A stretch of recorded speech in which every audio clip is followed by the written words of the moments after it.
Aquarius workshop, following your inner authority. I start with a quote from Password Lecture 227 with the title Change from Outer to Inner Laws in the New Age. And the quote is as follows.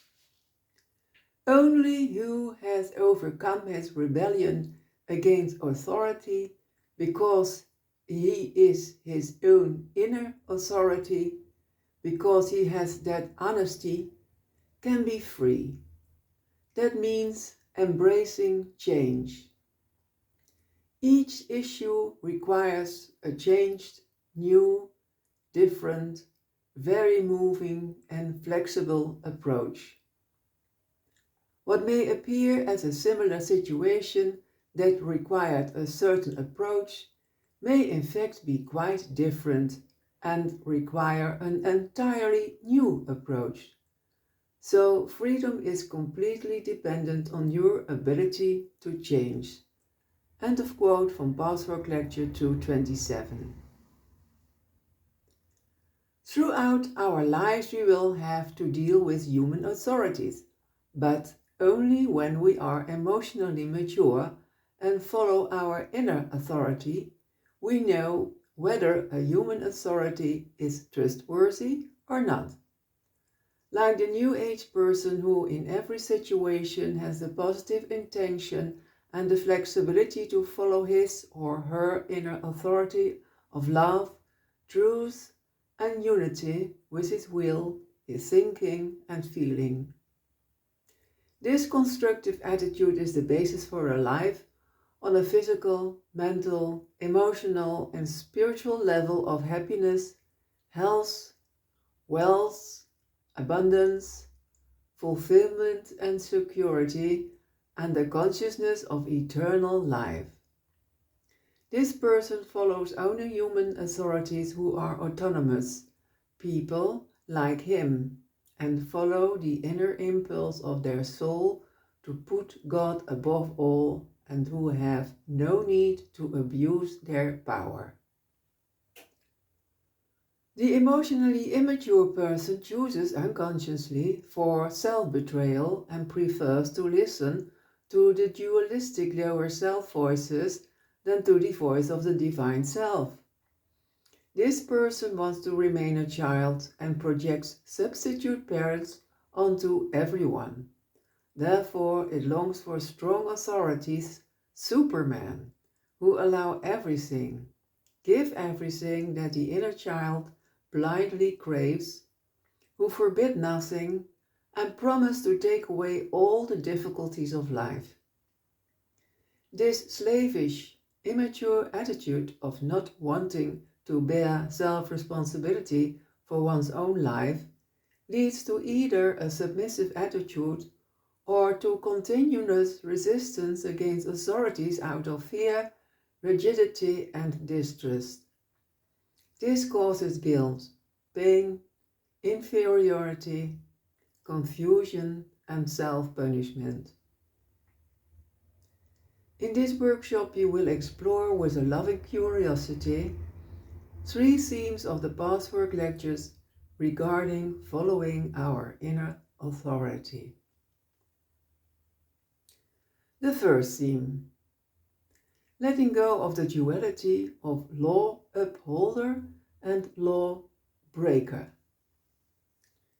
As long as we are emotionally immature, we live in illusions and experience authority or power outside of us. We choose 2 extremes. Either we are a submissive law upholder or we are a rebellious law breaker, instead of choosing the difficult but right middle path of the following the inner authority. As long as we feel dependent on an outer authority, we attract like a magnet similar situation that makes us aware of our fearful, proud and self-willed attitude. The next quote stems from Password Lecture 46. The more rebellion on the side of the lawbreaker, the severer and more intolerant the law upholder becomes in order to protect himself for his own fear and rebellion. And the more this happens, the stronger the rebellion and resistance in the lawbreaker must become. He is unaware that his resistance is not turned anymore against the law as such, against the authority in its good and true sense, but actually against the false note of the equally unaware law upholder. End of quote from Password Lecture 46. The second theme. Stop playing the authority game. By emotionally giving someone power, we become afraid of that person. We are resentful and we rebel. We feel that the other is stronger or we want to get something from the other. We are so afraid of this self-chosen weakness of submission that we blindly rebel in a senseless, irrational, and therefore self-destructive way. In fact, we have already outgrown this immature attitude, but out of an automatic survival reflex, we still cling to this childish authority game. The next quote stems from Password Additional Material 11. The authority game is already obsolete. You no longer need to rebel in order to believe yourself independent and self-assertive. You can yield without confusing this with submission.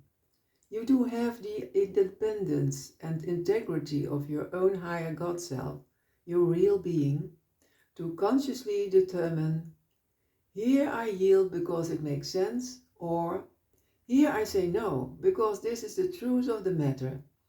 End of quote from Password Additional Material 11. The third and last theme. Recognizing God as the highest authority. On the one hand, we rebel against authority because of the misconception that we will be used, or because of the hidden willful desire to have power over others and abuse that power. On the other hand, we try to avoid destruction by submitting to stronger people.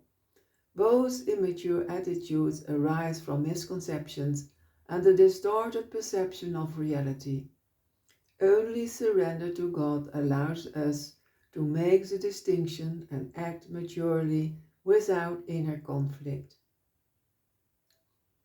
And the last quote stems from Password Lecture 245. Submission to substitute powers and authority, as well as rebellion against any kind of authority, are both results or effects of the cause that is set in motion when the natural soul movement to surrender to God is being obstructed. When God is set first, it all falls into place. When this is not the case, you must be confused about the authority you need and serve. You must be confused about when self-assertion and when following the lead are appropriate. When surrender to God is your primary position, you are clearly aware what is what, and you can then follow suit in your action without inner conflict. End of quote from Password Lecture 245. I wish you peace and all the best. Thank you.